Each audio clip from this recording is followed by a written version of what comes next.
further down here. But I think with 3/4 of an inch of contact over the majority of that, when it's pulled down, it will be fine. Also, I've got to weld it yet, so it'll probably need a little bit more scraping afterwards, or grinding. But I've got a really decent contact area all the way across now. There's a bit of a low in here, which I'm not going to do anything about the V here, because it's not a sliding surface. So, I'm just going to put it onto the ways and show you what's happening there. Thought I might just get a closer image, if it will focus for me. Focus, there we go. So that's the surface finish I've got after angle grinding that in. And literally I'm just touching it, just tick, tick, tick, tick, touching it. Then after I've touched it, it's not a bad surface finish, is it? It's pretty flat. Pretty flat indeed. Very happy with that. Very happy indeed. Now, after I've angle ground it, I'm going across it, and I don't know if it was supposed to be yellow, this one, because I just glued it back on again. I'm going across it with a coarse diamond. I think you're supposed to use it for something else other than what I'm using it for, but I'm just literally rubbing it with that to take all the burrs off, so when I rub it across the ways, it's not scratching the ways, although they could do with a bit of scratching here. But so I blued up here, and I blued up here, and that's where I've been rubbing it. So now we put it onto the ways, and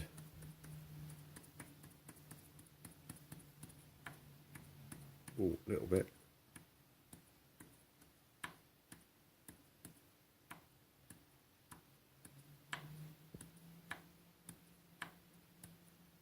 So it's still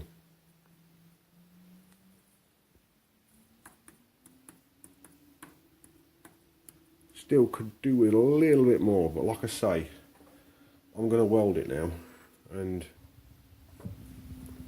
it's getting thick blue here and getting no blue here. So obviously I need to bring down this area here to bring that towards the ways.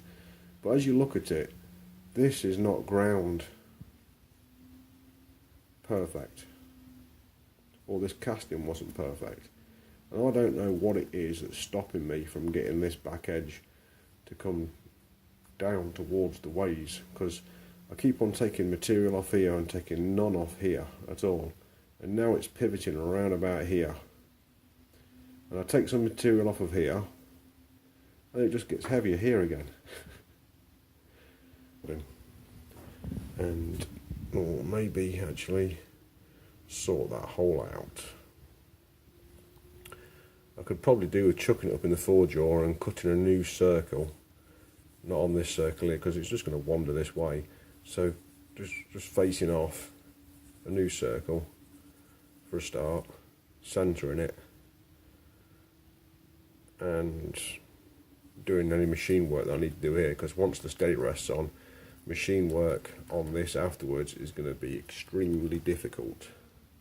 In there, with the hole obviously drilled in the centre of it, then it'll be good. Won't be perfect. I mean, I was thinking about welding it up, but as you can see, welding it up would have come across where I've done here, and blah blah blah blah blah blah blah blah blah blah blah blah, you know. So I think let's get in the 4-jaw. Now I've got my centre height right. Pretty happy with my centre height. I can always cut a new centre onto this just to check it afterwards, but I'm pretty certain now if I drill something it's going to go right in the centre. So I've got the base mounted in the 4-jaw, and I'm indicating across this washer surface. There we go. This washer surface, which as you can see is deeper cut this side than it is that side, because this was made on the piss, and obviously this was an engineered circle. So once it's on the flat there, I'm bringing it across. Now this isn't perfect, but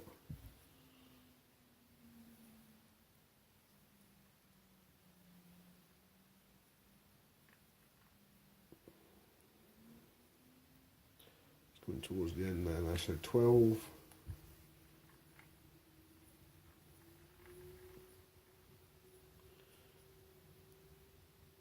Down to -3, that's 15/100ths of a millimetre in that plane. Okay. Now I'm still getting confused with these. There's no plus, there's no minus on these as far as I can see. No one's ever explained that to me, and I get a bit confused. So if I pull it away, the needle goes this way. So it is higher here, so I need to hit it a bit here, on this side here. So I shall do that now. Let's get this out of the way a little bit, and we'll give it a bit of a tap. Now fingers crossed that's made things better.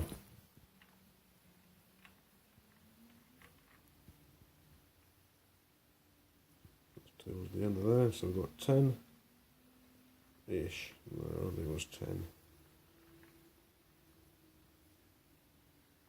So we've got that 3 still on this side, and this detail is very good. It's got no play in it whatsoever. You just have to turn it backwards to get the reading. I believe I've took 5/10 or 1/10 of a millimetre out by doing that. Alright, so we're going to whack it again. Hopefully I can take the same amount out again. I'll bring it across back to this side here, where it comes down to -3, -4. Okay, obviously it's going to go in a little bit. I'll try and whack it again. Bring it across. I've got to turn it back a little bit. So that's where we're starting at 1/100th of a millimetre.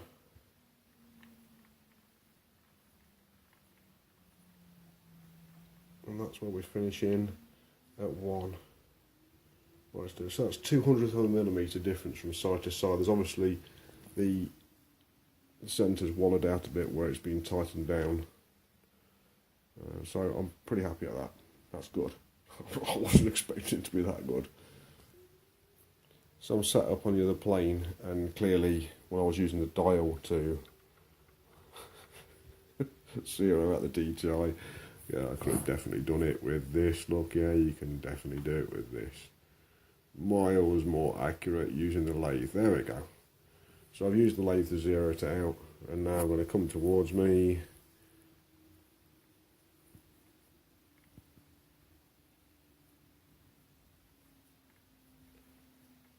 So I believe that's the opposite of the other side. So this side's high, the other side, sorry, this side's low, and the other side's high. So look how much stick out I've got here.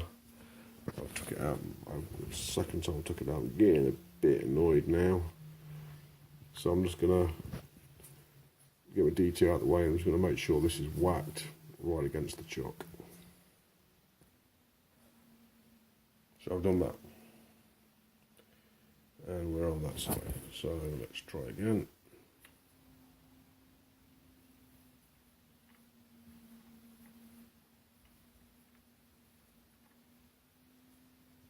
That's the low.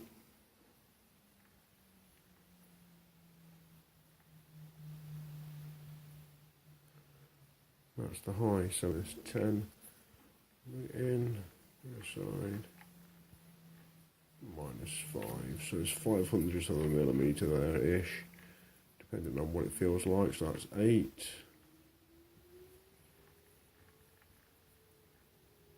And that's 5, so 300th of a millimetre. Yeah, you know, that up. And we'll come across. And that's within 300ths of a millimetre, 400ths of a millimetre. So that's like 1 thou, both sides, 1 thou, 2 thou, run out. Pretty good, happy with that. So, we've still got the steady rest base in there. And I've put my handmade centre into the drill chuck. because I haven't got two steadies at the moment. I haven't made the other steady yet. So the thing I'm concentrating on today is getting the welding done on this. I want to get the boring done. So as we can see, we've got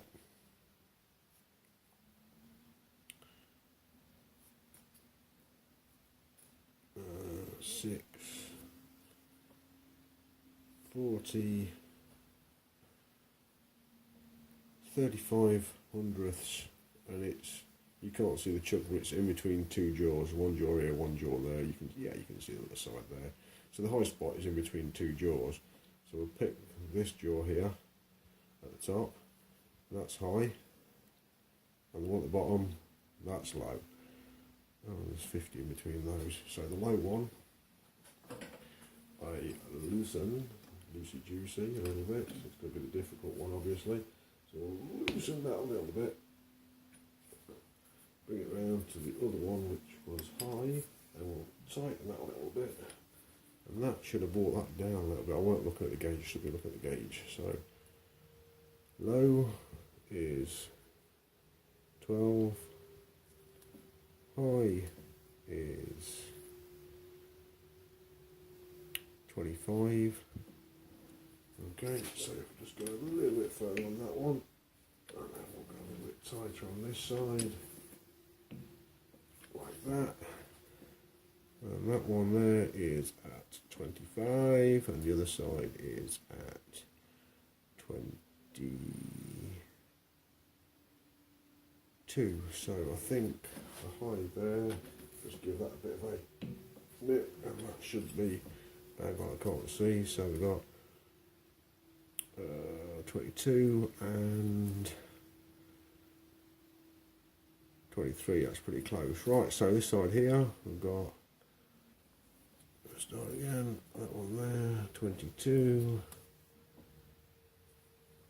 22-ish, this one here, just under 22, and that one's above 22, this one's the high one, this is the one flinging it out. Yeah, and it was loose, great.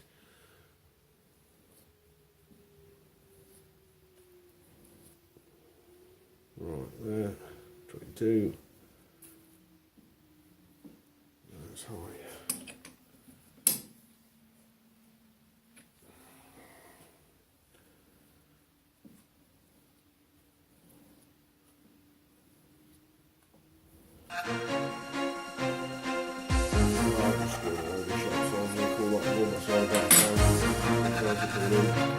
Pt4